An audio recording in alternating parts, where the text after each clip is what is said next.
नमस्कार, मैं हूं सिद्धि सिंह। आप देख रहे हैं इनसाइडर लाइव। केंद्रीय मंत्री चिराग पासवान ने विधानसभा चुनाव लड़ने की खबर जो है वो बिहार की राजनीति में बेहद अहम और चुनावी मुद्दों पर जो है इस पर काफी चर्चाएं चल रही है और ये सवाल जो है काफी चुनावी सवालों को जन्म दे चुका है। इस मुद्दे पर स्वयं चिराग पासवान ने अपनी बयान दी है और इस बयान में उन्होंने साफ तौर पे कहा है कि इस पर अभी भी चर्चाएं चल रही है और अंतिम निर्णय संसदीय बोर्ड द्वारा ही लिया जाएगा। उन्होंने साफ तौर पे अपने शब्दों में कहा है कि अगर चुनाव लड़ना होगा तो पार्टी पूरी मजबूती से लड़ेगी और इसके साथ ही कार्यकर्ताओं का उत्साह बढ़ाने और स्ट्राइक रेट सुधारने की भी चिराग पासवान बात कर रहे हैं और इस पर भी जो है काफी विचार विमर्श चल रही है उनके पार्टी के अंदर। इस बात पर चिराग पासवान ने जोर दिया है। चिराग ने यह भी कहा कि गठबंधन के भीतर भ्रम फैलाने की जो कोशिशें चल रही हैं, जो कोशिशें की जा रही है वो सफल नहीं होगी। गठबंधन की स्थिति स्पष्ट है और जल्द ही जो है सीटों का आवंटन की भी बात हो जाएगी। पार्टी पूरी मजबूती के साथ खड़ी हो चुकी है।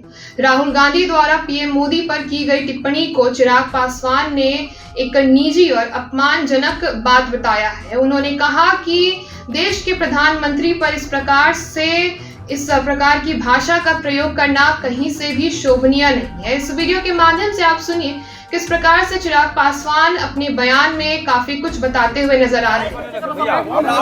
आरोप लगाया है महाराष्ट्र चुनाव को लेकर के और कहा मैच फिक्सिंग के कारण ही वहाँ चुनाव हुए थे।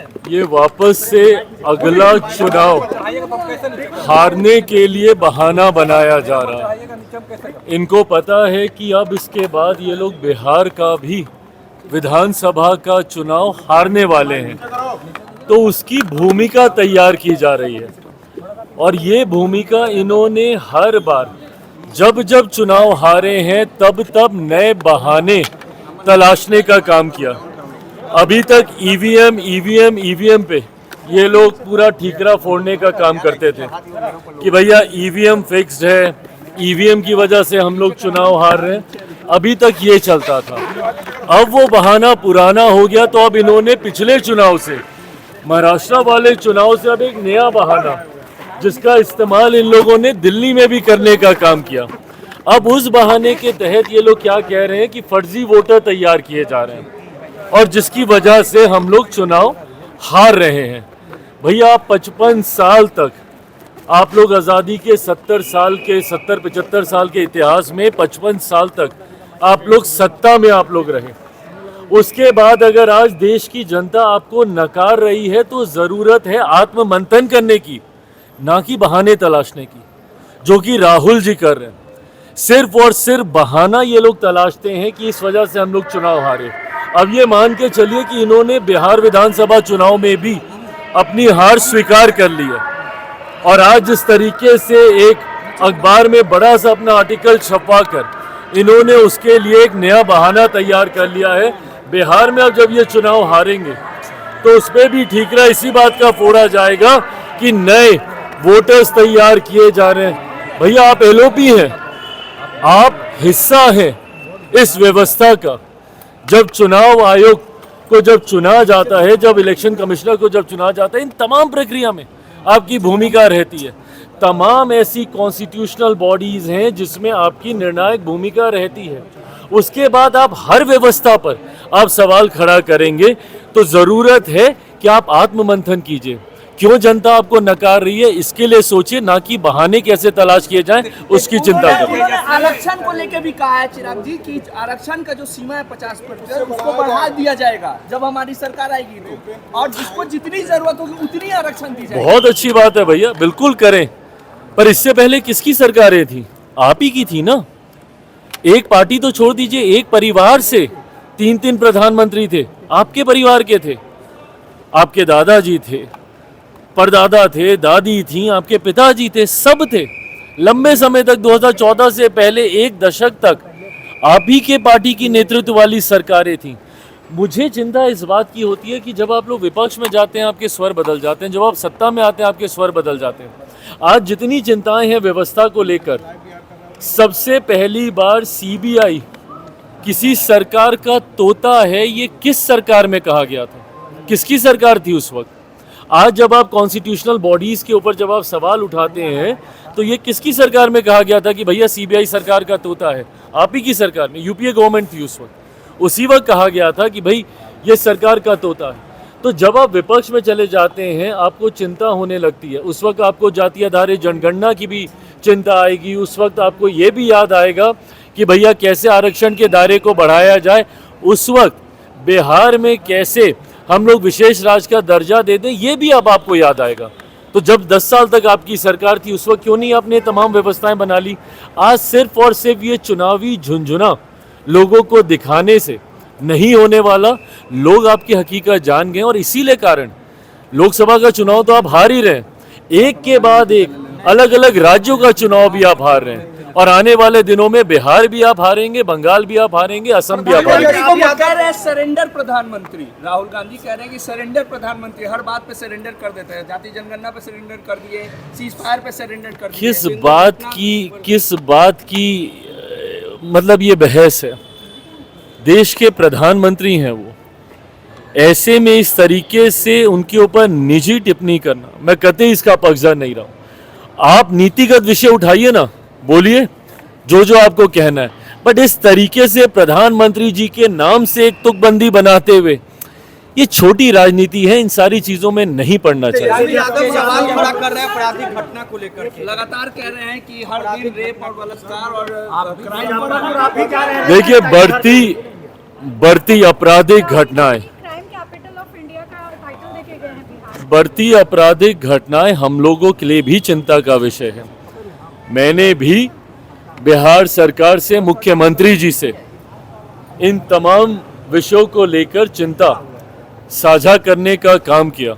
संतोष इस बात का है कि जो अपराधी हैं पूरी तत्परता के साथ उनकी धरपकड़ कैसे हो, इस पर भी प्रशासन मुस्तैदी से कार्य कर रहा है।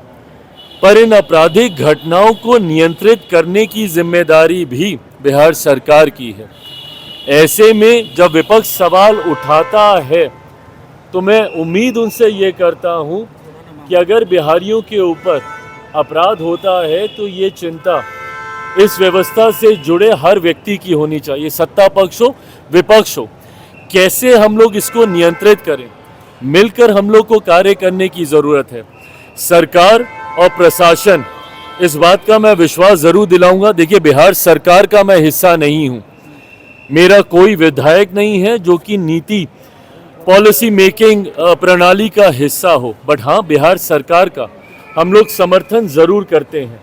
ऐसे में अगर ऐसी घटनाएं घटती हैं तो ये हमारे लिए भी उतनी बड़ी चिंता। आज मैं मुजफ्फरपुर भी जा रहा हूँ जहाँ पे 2 ऐसी घटनाएं हुई हैं। मैं दोनों परिवारों से वहाँ पर जाकर मिलूँगा और आने वाले दिनों में कैसे इसको और मजबूत करके इसको नियंत्रित किया जा सके, राज्य सरकार से भी इस विषय पर हम लोग चर्चा करेंगे। चुनाव लड़ने की बात कही जा रही है, चुनाव लड़ने की बात हो रही है,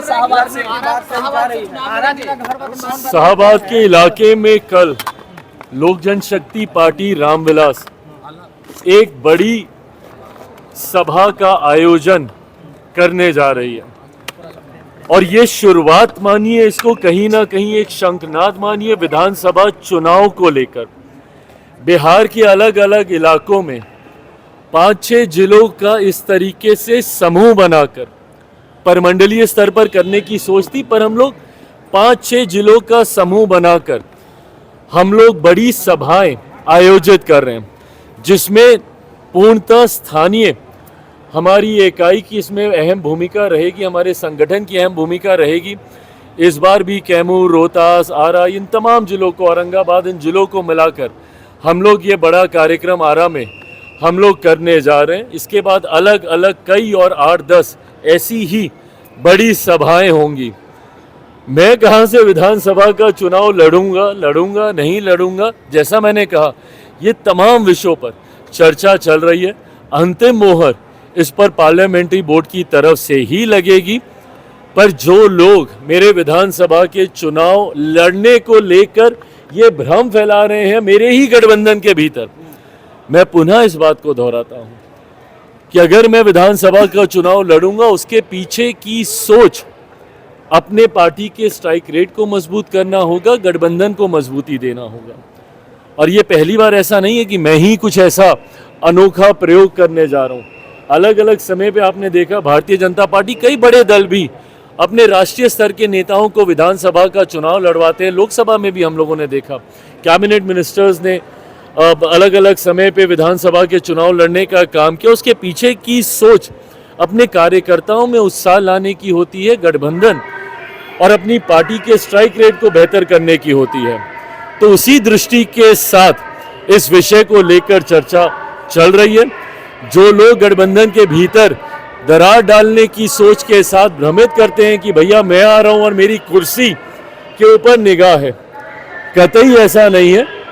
कुर्सी भी स्थिर है। इस बात को विश्वास के साथ मानकर रखिए कि विधानसभा चुनाव परिणामों के बाद बिहार में एक बार फिर से मुख्यमंत्री नीतीश कुमार जी के नेतृत्व में हर बार से ज्यादा मजबूत सरकार विधानसभा में बनने जा रही है, इसमें कहीं कोई संदेह नहीं।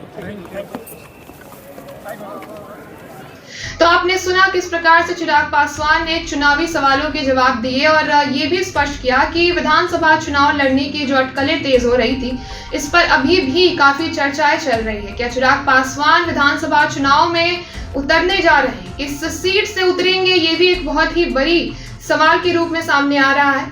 फिलहाल चिराग पासवान ने अपनी बातचीत में बताया किस प्रकार से वो विधानसभा सीट की ओर आगे बढ़ रहे हैं और किस प्रकार से विधानसभा में अपने आप को चुनावी मैदान में उतारने की ओर आगे बढ़ रहे हैं। साथ ही राहुल गांधी ने एक बात करी कि बिहार की जो चुनाव होती है, बिहार का चुनाव महाराष्ट्र के चुनाव की तरह ही फिक्स है। इस पर भी चिराग पासवान बोलते हुए नजर आए कि राहुल गांधी पहले से ही ये चीज को मान चुके हैं कि बिहार का चुनाव फिक्स है, यानी कि साफ तौर पे बिहार में जो है चुनाव होने जा रहा, उस पर राहुल गांधी अपनी हार मान चुके हैं। इन तमाम सवाल जवाब के साथ आपने चिराग पासवान को सुना। ऐसे तमाम खबरों के लिए आप जुड़े रहिए हमसे और देखते रहिए इनसाइडर लाइव।